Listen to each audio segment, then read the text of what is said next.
going on, guys? Inside New York Sports Podcast here, and we have another update for New York Giants free agency. I kind of wanted to wait a bit for a lot of the signings to happen, and we have been busy. The New York Giants have been very busy so far, but I still think there's more yet to come. But overall, I've liked it so far, and that's really what I'm breaking down here. For all the moves that I've seen so far, if I've missed any, leave a comment, and I'll definitely reply to you of my thoughts on it. But the first thing is, we got some news today that the Giants have created $15.1 million in cap space by converting $22.75 million of Brian Burns' salary into a signing bonus per spot track. His cap hit was 36.5 heading into the 2026 season. Now it will be 21.3, which means I believe 2027 and 2028 would be $44 million, I believe, if my math is correct. But regardless, I really like Brian Burns, and I'm really happy that they decided to start creating more money by restructuring the contract. I don't rule them out of restructuring the Andrew Thomas contract or anything else that they can create money, or even, they've still yet to cut Graham Gano, which has been interesting.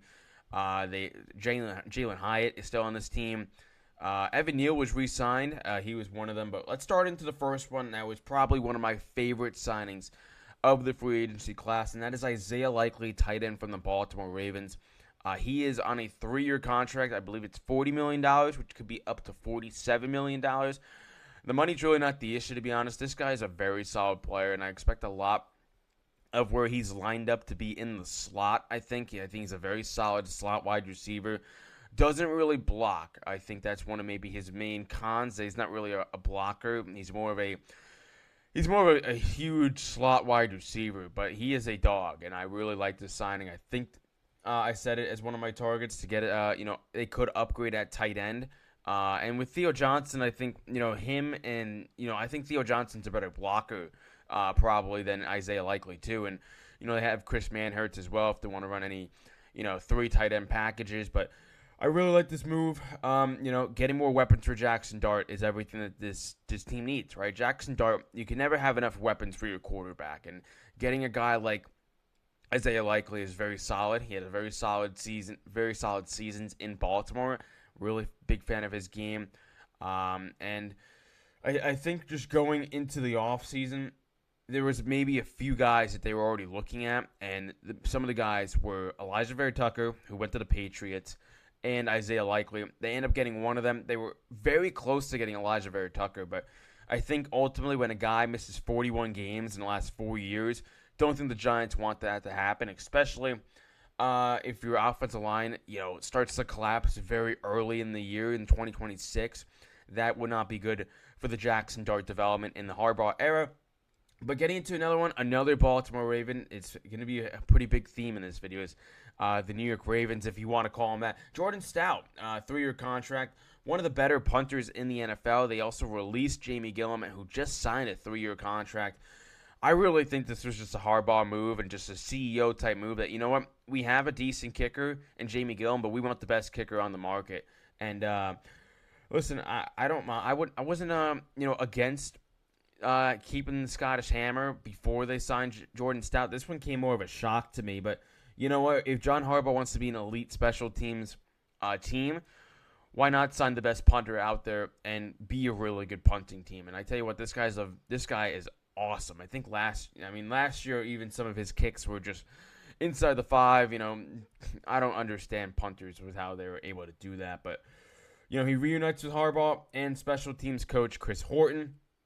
And being good on special teams is one of the biggest things in the NFL. Now, they also got another player that I really, really liked, and that was Tremaine Edmonds, a linebacker for the New York Giants, who was previously with the Chicago Bears. This guy is 27 years of age. He's still got a lot of good football ahead of him, in my opinion.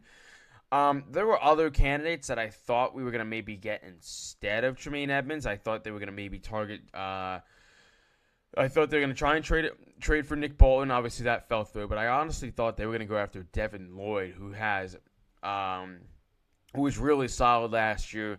I think in some cases you can maybe say he's better than Tremaine Edmonds, but I think for both of those players, I think both got really good landing spots. Devin Lloyd goes to the Carolina Panthers to beef up their linebacking room, and Tremaine Edmonds, is going to be the head captain basically for this linebacking room, coordinating everything.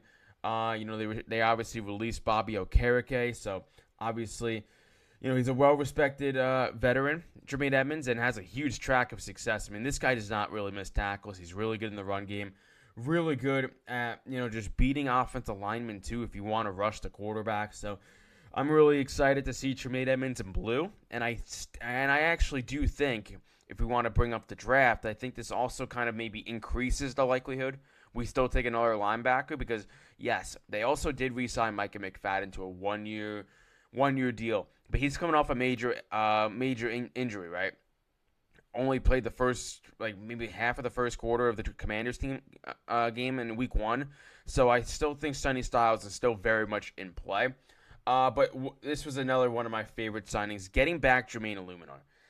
This guy is one of the better right tackles out there that you can get. And you got him on a pretty good deal, too. I think it was like $13 million a year. And, I mean, I know when I was doing market values, it was like 8.6, but we all know with the cap going up, his number was going to go up. And some of these linemen got paid a lot. I mean, I'm trying to think of some names that come to mind, but Jermaine Illuminor honestly took a pay cut in a way. Probably lost about $5 million, I would say, on the open market to re-sign and play with Jackson Dart, who he said loves playing with.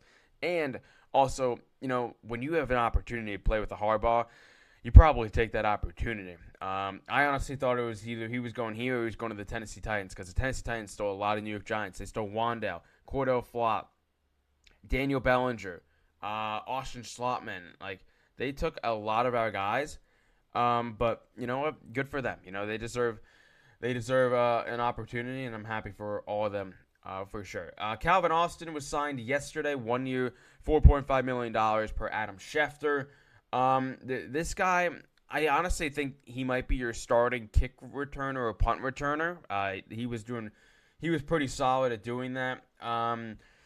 Now, I still think, he is pretty solid. I think Calvin Austin has some good upside to him. I know Steelers fans said that the Giants got a good one, which I think they did. I think he's a pretty solid player. Now, I don't think they'll be using the slot wide receiver as much, according to Jordan Brannon.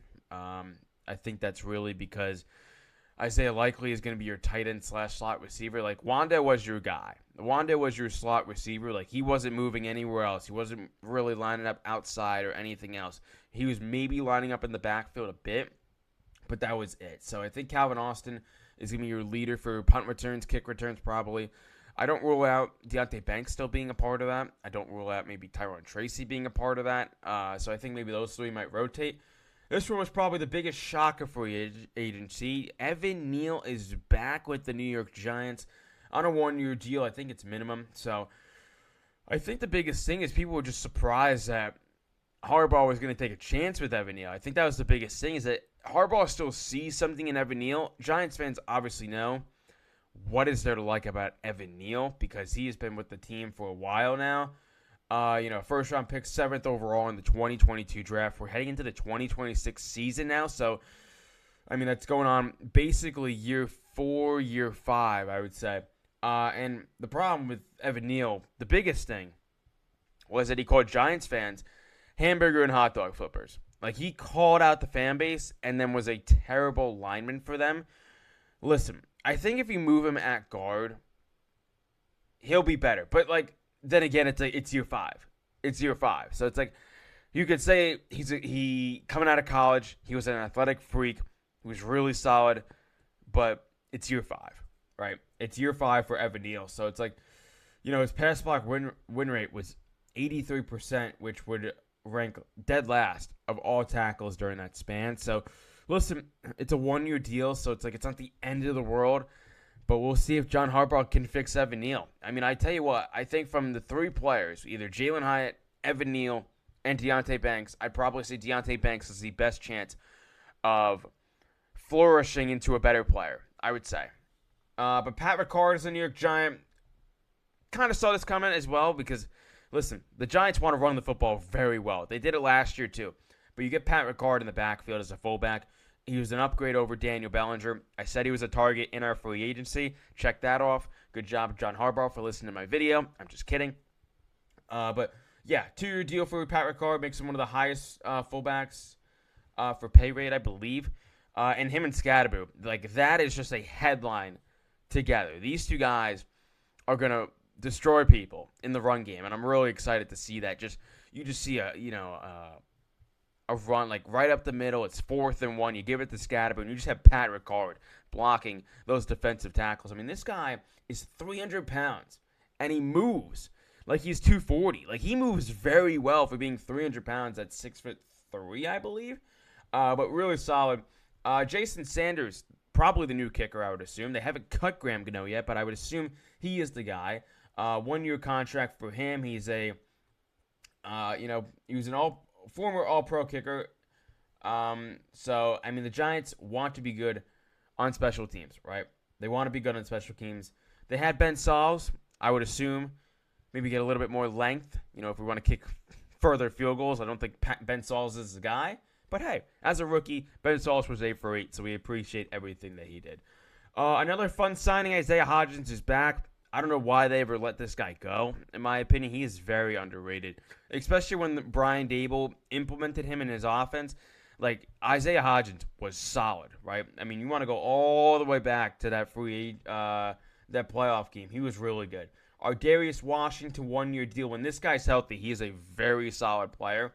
Now, he will replace Dane Belton, who also contributed on special teams, has a connection with Harbaugh and Horton. So the biggest thing is that he's coming off an Achilles injury. But I think the biggest thing is that he's going to be moved all around the field, which is going to be really solid for us. Greg Newsome, a 1-year deal. A veteran quarterback, low risk, high reward. I think hopefully he's a first-round pick in 2022, play some flashy stuff. Past 2 years haven't really been maybe great, but you know what? I still believe in him. Giants are betting on a bounce-back season for him and with Denard Wilson. Micah McFadden we talked about. Aaron Stinney is the final guy, and then we'll wrap it up. Just depth. Depth offensive lineman. They lost Austin Slotman. Now, I will say this, though, before I wrap it up. I think with them restructuring the deal, I just want to make sure no signings have happened. Yeah, I think we're good. But I think with Wyatt Teller still being out there, I wouldn't be shocked if the Giants end up going after him and potentially signing him because he's solid when healthy. Wyatt Teller has some injury history. I think it's his calves and his hamstrings, I think. Something like that. Some injury that's like it's very soft tissue, but he's 31 years of age. He's commanding pretty decent money. I think the Giants try to get him for 2 years, $17 million, but I think he wants upwards of $20 million, especially with how much offensive linemen are getting paid. I mean, Tyler Linderbaum really reset the market at center, making that massive, massive deal. But, anyways, guys, that is going to do it for this video. Leave a like, subscribe to the channel. We are on the road to 400 subscribers. I appreciate you guys all. I believe we're 31 away. Don't forget the YouTube Shorts. We try and post there as well. TikTok and Instagram, all at Inside New York Sports. Let's go, Giants. I love this offseason. I think my next video will probably be an official grade of everything because I still think Giants are probably going to make a move. And also, another video upcoming is who I honestly think the Giants are going to select at pick 5. But that is going to do it, and I'll see you guys in the next one. Peace.